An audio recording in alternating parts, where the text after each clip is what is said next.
നല്ല ആഗ്രഹങ്ങളുണ്ട്, ഇതെല്ലാം ചേരുന്നതാണ്. അപ്പോൾ ഈ 3 കാര്യങ്ങൾ ഞാൻ ഒരിക്കൽ കൂടെ ആവർത്തിക്കുന്നു. Humility, simplicity and serenity. ഇത് 3 ചേരുമ്പോഴാണ് നമ്മൾ ഹംബിൾ ആയിത്തീരുന്നത്. ഈ ഒരു വാക്യം നാം പ്രത്യേകം ഓർക്കുക. അവർ Lord says be humble. Humble thyself. നിന്നെ തന്നെ താഴ്ത്തുക. Humble thyself, and then what happens? God will extol you.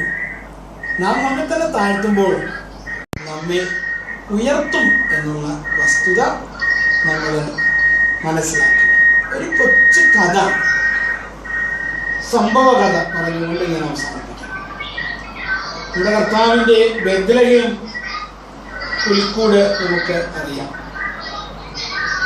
ബെത്ലഹേമിൽ യേശുക്രിസ്തു ജനിച്ചപ്പോൾ ക്രിസ്തുവിനെ കാണുവാനായിട്ട് ആ ഗുഹയ്ക്കകത്തേക്ക് കയറുവാൻ കഴിഞ്ഞത് 2 കൂട്ടം ആളുകൾക്കാണ്. ആർക്കൊക്കെയാണെന്ന് നിങ്ങൾക്കറിയാം. ഒന്ന് വിദ്വാൻമാർ, 2 ആട്ടിടയന്മാർ. വിദ്വാൻമാർ എന്ന് പറഞ്ഞാൽ സ്കോളേഴ്സ്, ഫിലോസഫേഴ്സ്, കിഴക്ക് നിന്നെത്തിയ വിദ്വാൻമാരെന്ന്. രണ്ടാമത്തേത് ആട്ടിടയന്മാർ. ആട്ടിടയന്മാർ, they are not scholars, but they are very innocent people. ഈ 2 കൂട്ടർക്കാണ് കയറുവാൻ കഴിഞ്ഞത് എന്നുള്ളത്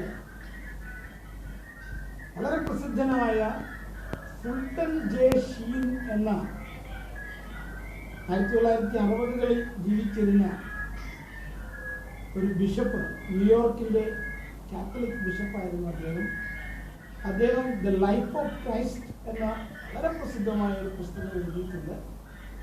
കുഞ്ഞുങ്ങളിൽ സീനിയേഴ്സ് ആയിട്ടുള്ളവരെങ്കിലും അത് വായിക്കുന്നത് നല്ലതാണ്.